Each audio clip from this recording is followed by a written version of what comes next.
तो आना ही था। Good morning. कहिए। मैं अपने दोस्त मुस्तफ़ा को ढूंढ रहा हूँ। क्या ये उसी का घर है? मुस्तफ़ा? अच्छा, तो तुम कर्नल साहब के पोते की बात कर रहे हो। यही घर है उनका। काफी अरसे बाद नजर आए हैं वो दोनों माँ बेटे। बहुत शुक्रिया। कोई बात नहीं।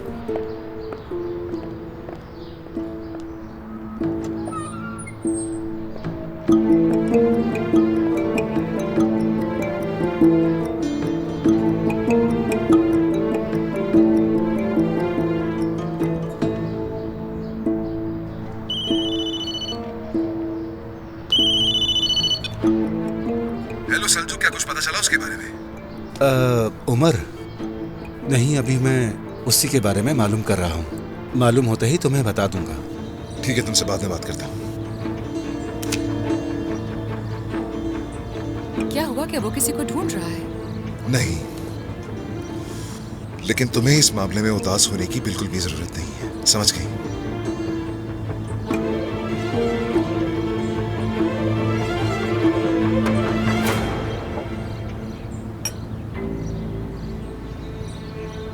मीनी को लेकर जाना जरूरी है क्या? खुद नहीं जा सकती क्या वो? तुम्हें बताया है, मजबूरी है ये मेरी। और तुम्हें ये मालूम होना चाहिए कि मैं उसके साथ नरमी से सिर्फ इसलिए पेश आ रहा हूं ताकि किराज को मुझसे दूर ना कर दे दोबारा, और कुछ नहीं। नहीं नहीं, मैं कुछ गलत नहीं सोच रही, बस ऐसे ही कह दिया। मैं नहीं चाहता कि किराज को लेकर दोबारा दूर हो जाए वो मुझसे, और ये जो कुछ भी कर रहा हूँ किराज के लिए कर रहा हूँ। आई होप कि वो ये सब तुम्हें दोबारा बेवकूफ बनाने के लिए नहीं कर रही। अगर वो बेवकूफ बना रही है तो फिर भी किराज के लिए सब कुछ बर्दाश्त करूंगा मैं। उससे नरमी से पेश आना मेरी मजबूरी है।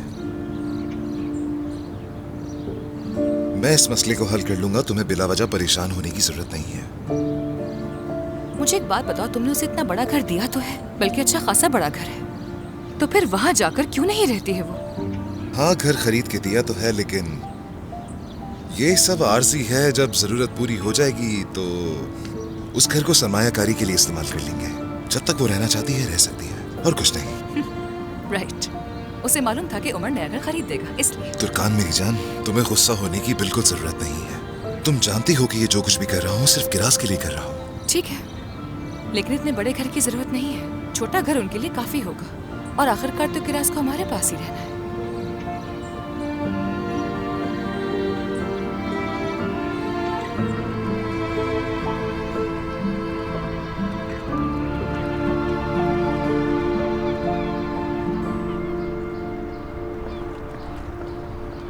Teacher, hello. सरदार, बैठ जाओ बेटा। शुक्रिया आने का। बेटा, मुझे अफसोस है कि मुझे तुम्हें बहुत जल्दी में यहाँ बुलाना पड़ा। असल में बात ही कुछ ऐसी थी जो फ़ोन पे नहीं हो सकती थी। कोई बात नहीं जी, कहें क्या बात है? अगर आप कहें तो किसी कॉफ़ी शॉप पे बैठ सकते हैं। नहीं नहीं बेटा, इसकी ज़रूरत नहीं, मैं जल्दी वापस जाऊँगी। सरदार, उरूज और तुम्हारे दरमियान क्या हुआ है? आखिर क्या बात है टीचर?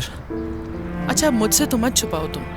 मसूद ने मुझे बताया कि उसने लड़कियों को बातें करते सुना है। वो मुझे कह रहा था कि उरूज उसे गुर्दा देगी, और कह रहा था कि सरदार ने उसे डांटा है। क्या हुआ है बेटा? अगर तुमने मेरे अम्मी पापा को इस बारे में कुछ भी बताया तो तुम मेरा चेहरा कभी नहीं देखोगे। टीचर, मैं दरअसल इस बारे में आपसे बात करने का सोच रहा था। उरूज ने फातेह अंकल की बीमार बेटी के लिए डोनर बनने का फैसला किया है, और वो पिछले 2 दिनों से अपने टेस्ट करवा रही है। इसी बात का डर था मुझे। टीचर, आप यकीन करें, मैंने उसे बहुत रोकने की कोशिश की, मगर वो मेरी बात मानने को तैयार नहीं। कहती है कि ये उसका फैसला है और उसे किसी को बताने की जरूरत नहीं। उरूज ऐसा कैसे कर सकती है? उसकी सेहत इस काबिल ही नहीं। मैं सब कुछ अच्छी तरह जानता हूँ। मेरे बाबा ने मुझे बताया कि उरूज जब छोटी थी तो काफी बीमार रहा करती थी। ऐसा ही है बेटा। मुझे डर था कि इस बात का तुम्हें कभी पता न चले।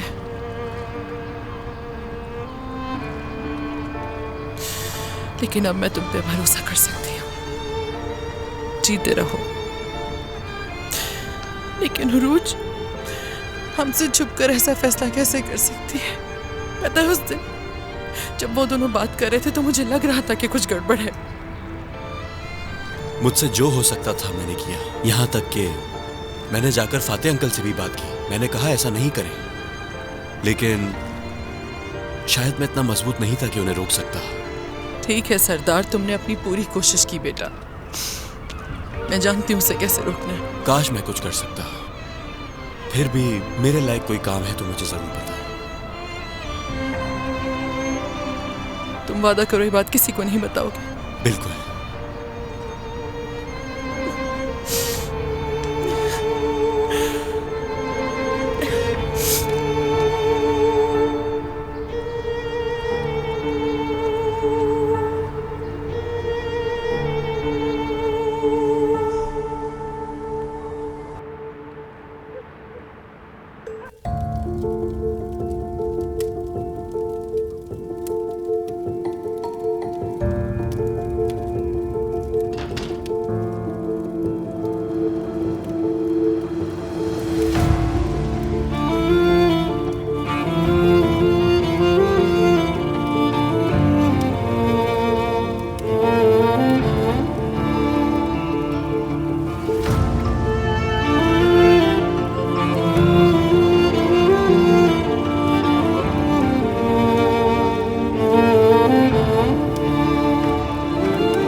खुश आमदीद। जानती थी कि तुम नहीं जाओगे। मैं तुम्हारी बेइज्जती की वजह से नहीं रुका, अपने बेटे की वजह से रुका। मैं इसलिए नहीं किया कि उमर का सर अपनी बीवी के सामने या दुनिया के सामने ना झुके।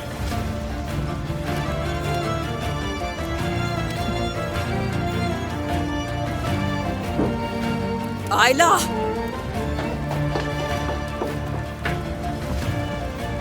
देख नहीं रही हो?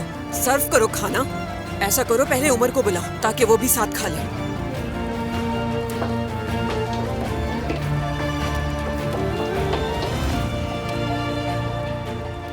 तुर्कान और सवेरा के कारोबार के बारे में क्या ख्याल है? क्या इतना हो जाने के बाद भी उन दोनों को शराकतदारी करने दोगी? हाँ, क्यों नहीं, लेकिन अभी के लिए। जब वो मिल जाएगा जो मैं चाहती हूँ उसके बाद कोई शराकतदारी नहीं। इस बात का क्या मतलब है? कहीं तुम उससे स्टॉक की बात तो नहीं कर रही?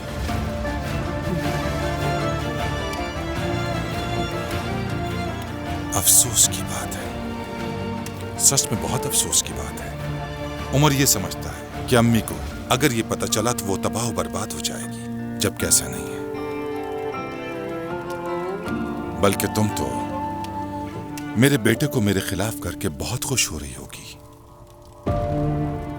अपने बेटे की ही खातिर तुम्हें इस घर में रहने के लिए रोका है। कल तक डॉक्यूमेंट्स तैयार हो जाएंगे और तुम सारे शेयर्स मुझे ट्रांसफर कर दोगे, और इस तरह से मेरे बेटे के हक पर कोई भी डाका नहीं डाल सकेगा। और हाँ, मुझे अपने फैसलों में दखलंदाजी बिल्कुल नहीं पसंद। मगर तुम इस बारे में तुर्कान को ये सब कैसे समझा पाओगी? मसलन क्या बताओगी उसे? वो मेरा मसला है।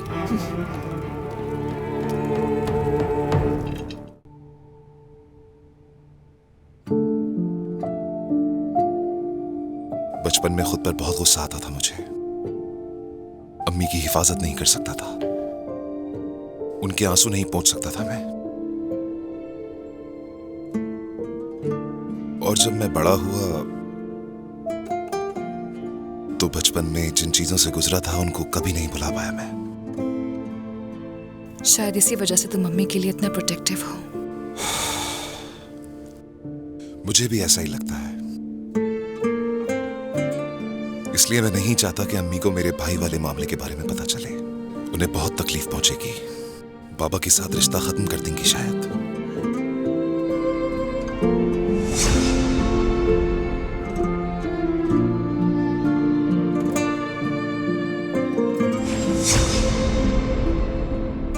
तुम क्या सोचते हो अपने बाबा के बारे में? मैं अपने ख्वाब में भरोसा करता हूं, और हद से ज्यादा प्यार करता हूं अपने पापा से। लेकिन हकीकत इसके बिल्कुल बरक्स है।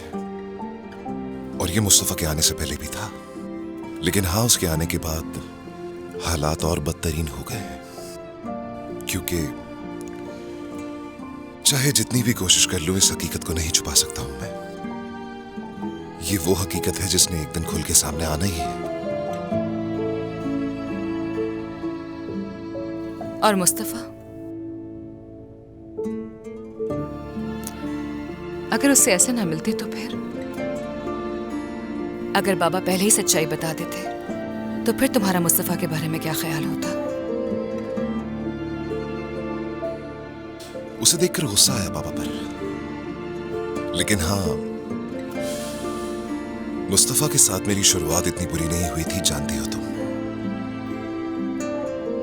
वो खुद भी इस कहानी से मुतासिर हुआ है। बहुत कुछ सहा है उसने अपनी जिंदगी में।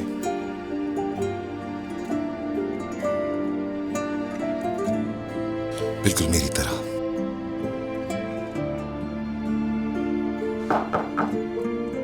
आ जाओ। उमर साहब, तुर्कान साहिबा, खाना लगा दिया है, आप लोग आ जाएं। ठीक है, हम आ रहे हैं आयला। शुक्रिया।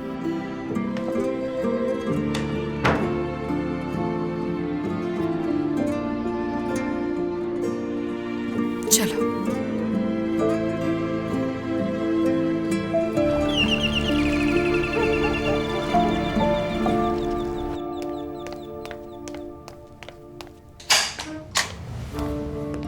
क्या हुआ? गया था, लेकिन वो बदमाश दुकान पर ही नहीं था। सादिक, अगर वो मिल भी जाता तो क्या होता? उसकी समझ में कुछ नहीं आता। और तुमने क्या किया? उरूज से बात की इस बारे में? नहीं, मैं तो तुम्हारा इंतजार कर रही थी। ठीक है।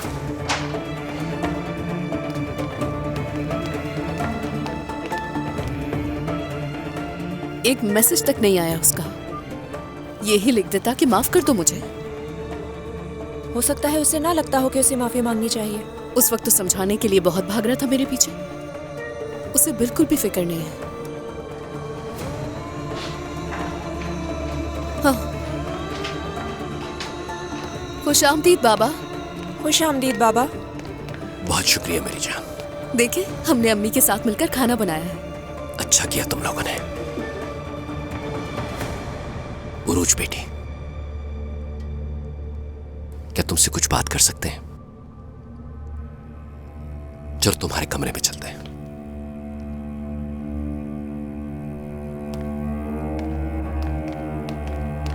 बाबा की जैकेट अलमारी में लटका दो।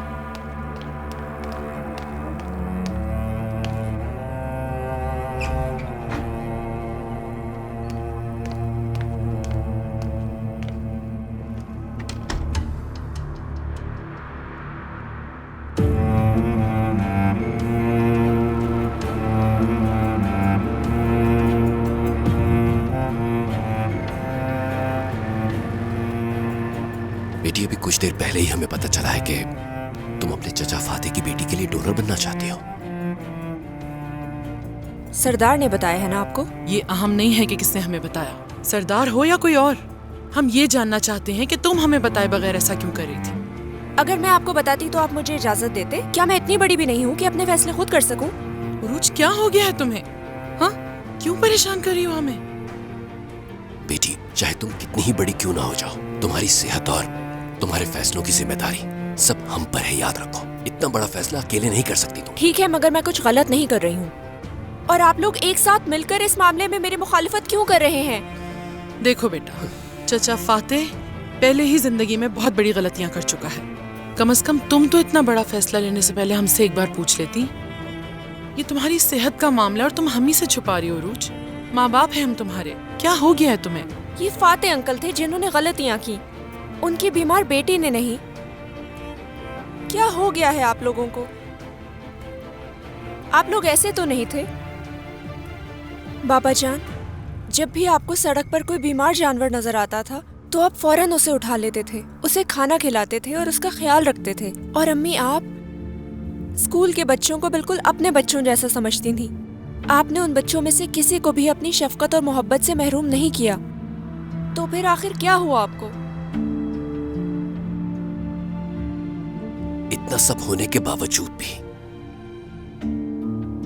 तुम हमें बेरहम कह रही हो, जबकि हमारी रहमदिली की वजह से ही वो इस घर में दाखिल हो सका। उरूज, बेटा तुम डोनर नहीं बन सकती। बेटी देखो, हमें तुम्हारी नेक नियति और हमदर्दी के जज्बे पर कोई शक नहीं है, मगर हम इसकी इजाजत नहीं दे सकते। पर क्यों बाबा? क्योंकि मेरी प्यारी बेटी, जब तुम छोटी थी तो एक बार तुम बहुत बीमार हो गई थी। तुम्हारा इम्यून सिस्टम पहले ही बहुत वीक है। तुम जानती हो इसका क्या मतलब है? अगर खुदा न खास्ता अम्मी, तुम्हें... आखिर आप मुझसे क्या छुपा रही हैं? ऐसी कौन सी बीमारी है जिसकी वजह से आपने मुझे मेरे दोस्तों से और हर चीज से महरूम कर दिया? आखिर ये मेरी जिंदगी है, मैं अपने फैसले खुद कर सकती हूँ। मैं अपनी बीमारी और सेहत की खुद जिम्मेदार हूँ। याद रखें, मैं अपना फैसला नहीं बदलूंगी। उरूज, उरूज,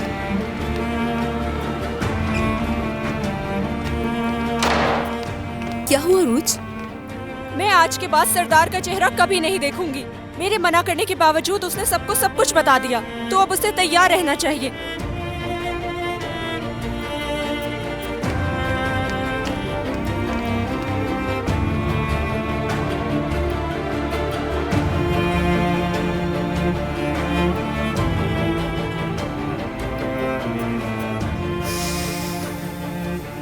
अब क्या होगा सादिक?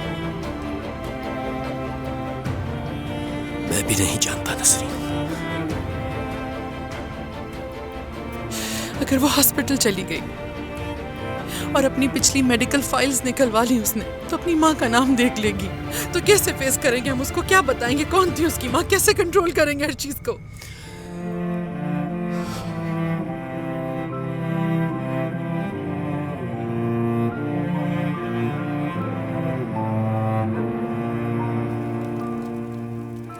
बेटा, मुस्तफा वाला मसला हल हो गया?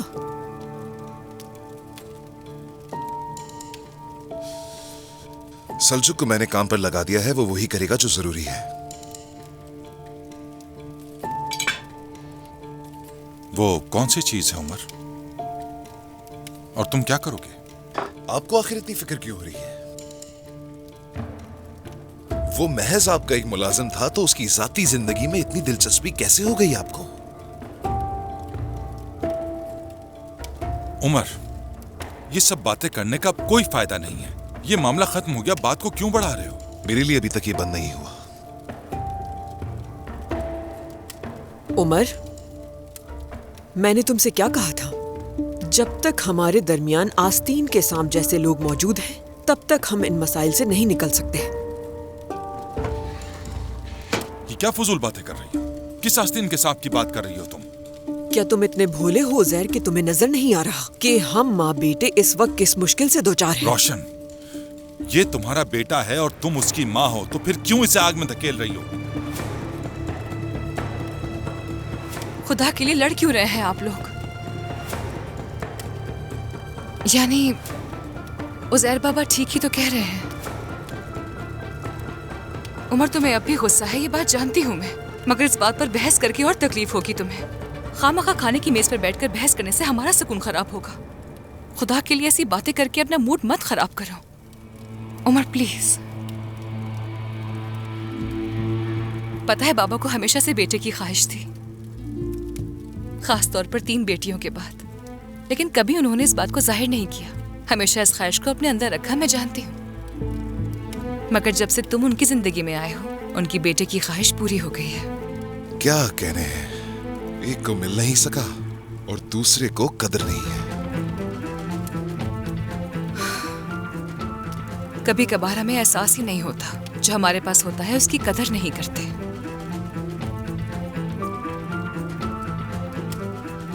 उन्हें खोने के बाद ही उनकी कीमत का एहसास होता है। तब पता चलता है कितना प्यार था उनसे, मगर देर हो चुकी होती है। और जब देर बहुत ज्यादा हो जाए तो हमारे प्यारे कभी लौट कर नहीं आते।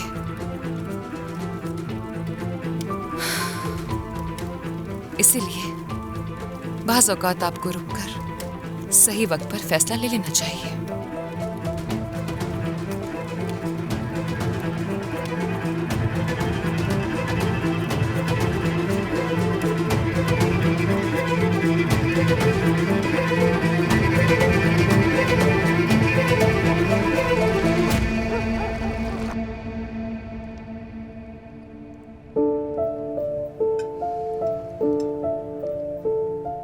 अम्मी, बाबा, आप लोग ऐसे अफसरदा क्यों बैठे हैं? मैं आपको परेशान नहीं करना चाहती थी। आप लोग ऐसे बैठे हैं जैसे दुनिया खत्म होने वाली है।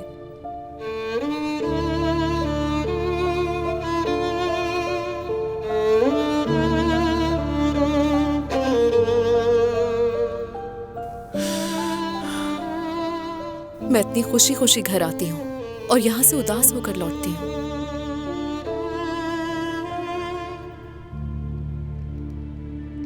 बेटी, हम जो कुछ चाहते हैं या तुम दोनों से कहते हैं वो हमेशा तुम लोगों को तकलीफ से बचाने के लिए होता है।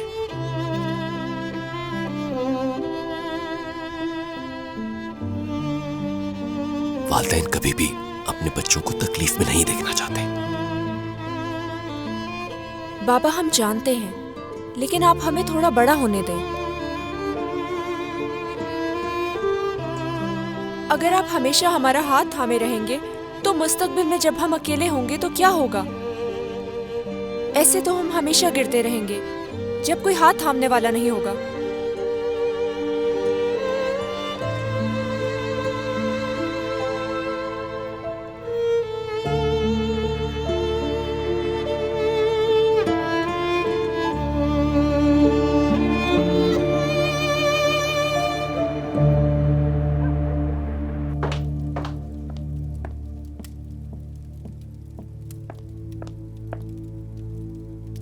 मैंने बहुत अरसे से तुम्हारे हाथ की कॉफी नहीं पी। शुक्रिया। एंजॉय कीजिए। बैठ जाओ।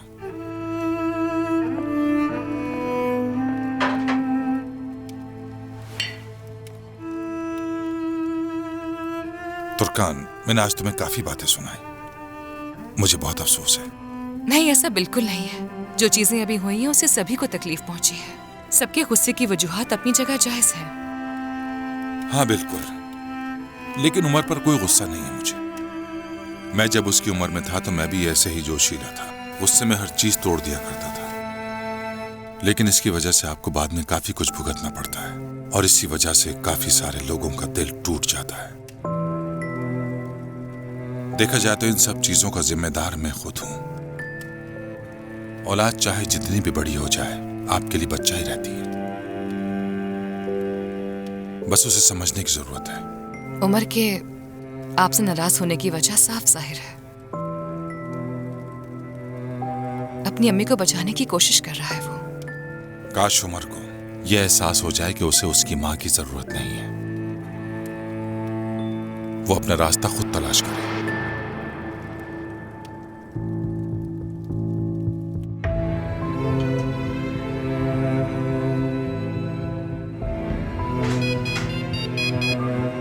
हेलो जी, कैसे हैं? मैं उमर। मुझे आपसे मिलना जरूरी है, तो क्या आप मुझे थोड़ा सा वक्त दे सकते हैं? ठीक है, बहुत शुक्रिया, बहुत शुक्रिया। क्या हुआ उमर बेटा? क्या आपको वो घर याद है जिसका मैंने जिक्र किया था? ये वो घर नहीं है। जहाँ तक मुझे याद है ये एक विला है। खैर, जो भी है, उस घर के लिए एक और खरीदार मिल गया है, तो कल ओनर से मिलने जाऊंगा मैं। ठीक है, वो इसे ले सकते हैं। वो जगह खरीद लेनी चाहिए अम्मी।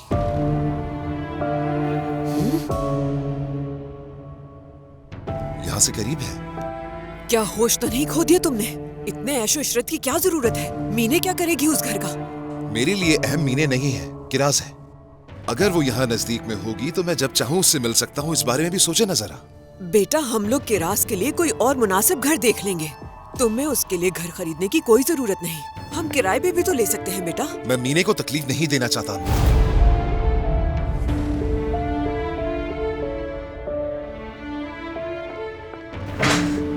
तुम मीने को तकलीफ नहीं देना चाहते हैं ना?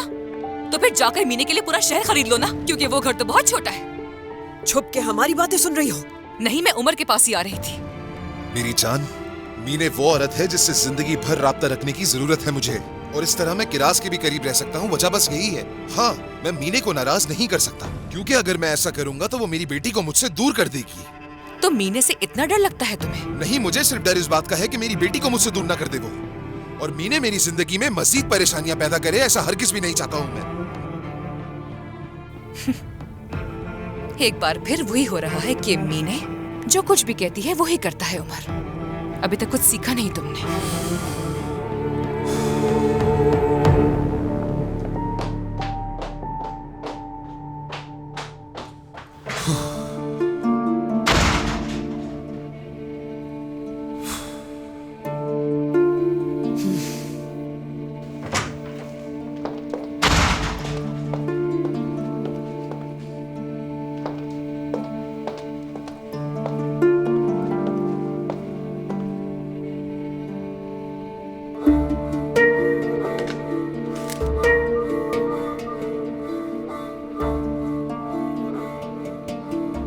हाँ हेलो, कैसे हैं आप? माफी चाहता हूं कि मैं आपको दोबारा परेशान कर रहा हूं। घर के बारे में बात करनी है। फैसला कर लिया है मैंने,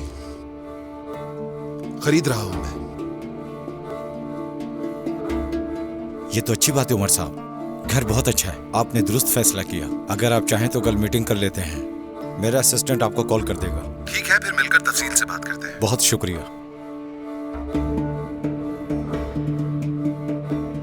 मुझे लग रहा है कि कोई अच्छी खबर है। हाँ, कल घर के सिलसिले में हमारी मीटिंग होगी।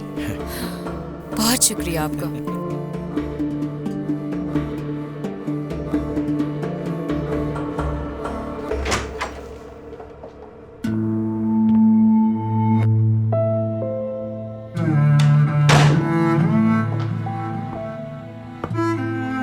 तुर्कान,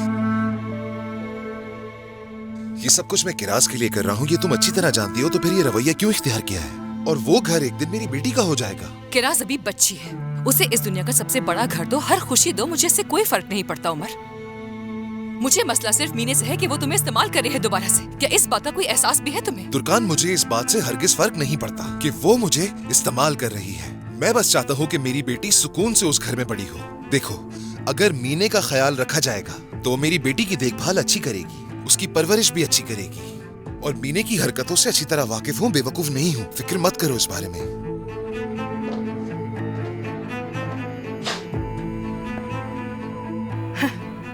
तो तुम उसके डैड होने की जिम्मेदारियां निभाओगे, उसे शॉपिंग पर लेकर जाओगे, बाहर साथ घुमाने लेकर जाओगे, ऐसा ही है ना? नहीं तुर्कान, किस तरह की बात कर रही हो? मैं सिर्फ उसे एक घर खरीद के दूंगा, उसके अलावा इन चीजों से मेरा क्या ताल्लुक है? मैं तुम्हें याद दिला दूं कि तुम पहले भी जेल से निकलकर शॉपिंग पर चले गए थे। ये सब पुरानी बातें थी, अब इस चैप्टर को बंद कर दो तुर्कान। मगर मैं बंद नहीं कर सकती, मैं वो सब नहीं भूल सकती हूँ। आई एम सॉरी, वो भी जब मसला मीने का हो खासकर। तुर्कान, मेरी जान देखो, तुम्हारा गुस्सा जायज है, लेकिन तुम्हें मुझ पर भरोसा करना चाहिए प्लीज। देखो, मैं भी तो तुम पर भरोसा कर रहा हूँ। उस मुस्तफा की बातों को भी नजरअंदाज किया। पसंद करता था तुम्हें, तुम्हारे साथ कॉफी पीना चाहता था, लेकिन मैंने फिर भी तुम पर भरोसा किया, क्योंकि मोहब्बत में शक की गुंजाइश नहीं होती कोई। तुम भी मत करो शक मुझ पर।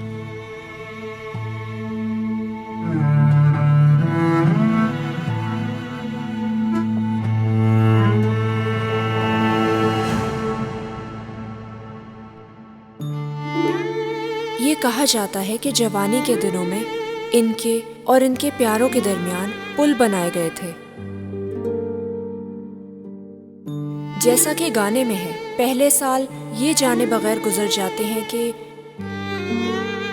ये पुल कितनी आसानी से गिर सकते हैं। फिर वो आहिस्ता आहिस्ता सीखती है। मोहब्बत को रोशन करना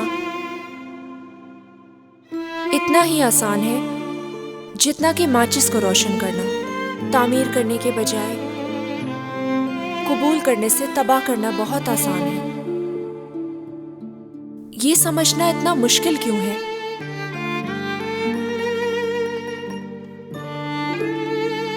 समझना और मुआफ करना मुश्किल नाराजगी एक आदत है।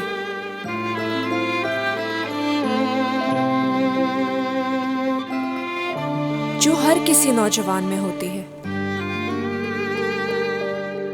ये समझने की कोशिश करने से ज्यादा याद रखने की आदत है। इस आदत को कैसे छोड़ा जा सकता है?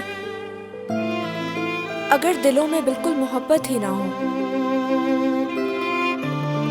तो इंसान कर भी क्या सकता है?